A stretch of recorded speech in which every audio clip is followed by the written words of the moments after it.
Welcome into the top 5 here on 365 Sports, brought to you by Texas Beef House. Use our promo code 365 Sports whenever you go to bitonbeef.com and get in one of those auctions.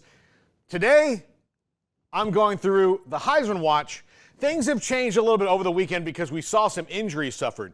For example, had LSU lost to Ole Miss because of Trey Harris, I was going to put Trey Harris in this, but Trey Harris got hurt in the game, and I don't know where he stands. Plus, there's some other injuries we've got to talk about down the line, and a couple other people we needed to at least talk about in the short term. Number 5, Cam Ward at Miami. Probably higher up in the list, but they were on bye this week, so Cam Ward got to do, nothing to change it, but this is someone we need to keep watch of if Miami keeps winning and also winning close games because of his comeback skills. He's going to be sitting in New York. As a matter of fact, right now, I would have to bet if it was today, he would be sitting in New York, but we've got to see them get a couple more big wins because they've not quite played the meat of their schedule yet, but that's coming. Number 4, Dillon Gabriel.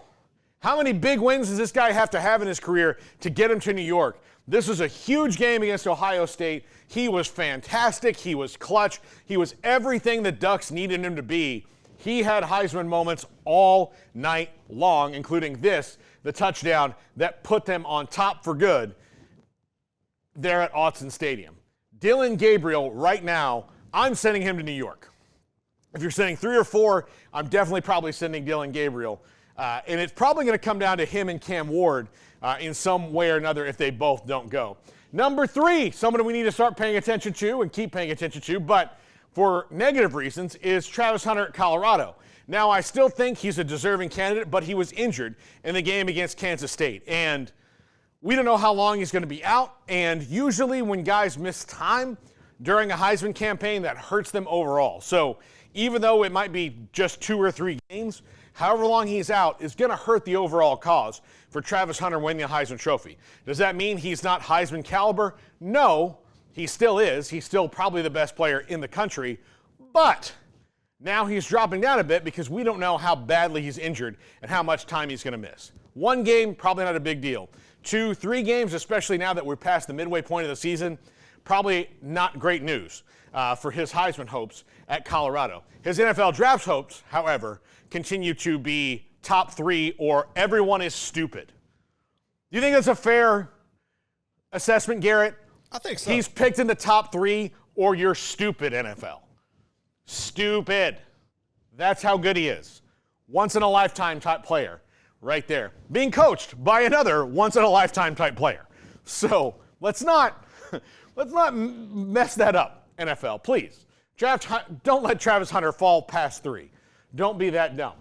Number 2, Ryan Williams at Alabama. Now, look, he was not as much of a factor. South Carolina did a good job of taking him out of the game, but he is averaging 57-plus yards per touchdown this year. If that keeps up, he stays in the discussion.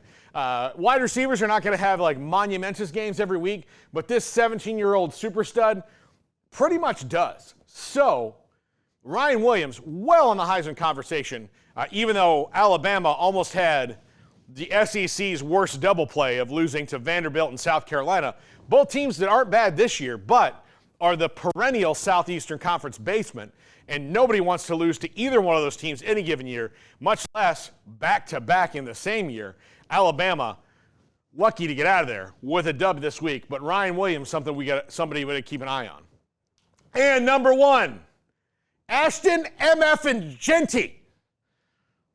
This guy is sitting down at halftime with 200 yards every week. If they left him in the game, he might have already broken the rushing record. But they don't need to. He is going to lead this team potentially to the playoff, and maybe even, given how the Big 12 or ACC could turn out, because those are chaotic conferences, he might even get them a first-round bye because they are just winning by so much. Now, do I think they're going to get a first-round bye? No. They're Boise State. They'll be disrespected for different reasons that don't really matter in the scheme of things. They're one of the best teams in the country. They've got the best player in the country. This dude should be winning the Heisman Trophy right now. He should win every trophy he's up for. Whatever it is, Ashton Jeanty should be winning it if you're voting right now. Now, granted, there's still a long time to go, but dear God, Ashton Jeanty, he's the best running back I've seen, probably since Ricky Williams. Am I crazy, Garrett? I'd have to think on that, but that's pretty fair. It's fair. I mean, like, there have been some great ones, don't get me wrong, but someone who's controlling games and racking up yards like this, Ron Dane, yeah, but this is something else. This is just something completely different. This is a five-tool player, as they would call it in baseball. Unbelievable what he is doing. That's going to do it for the top five. We're saying goodbye right now.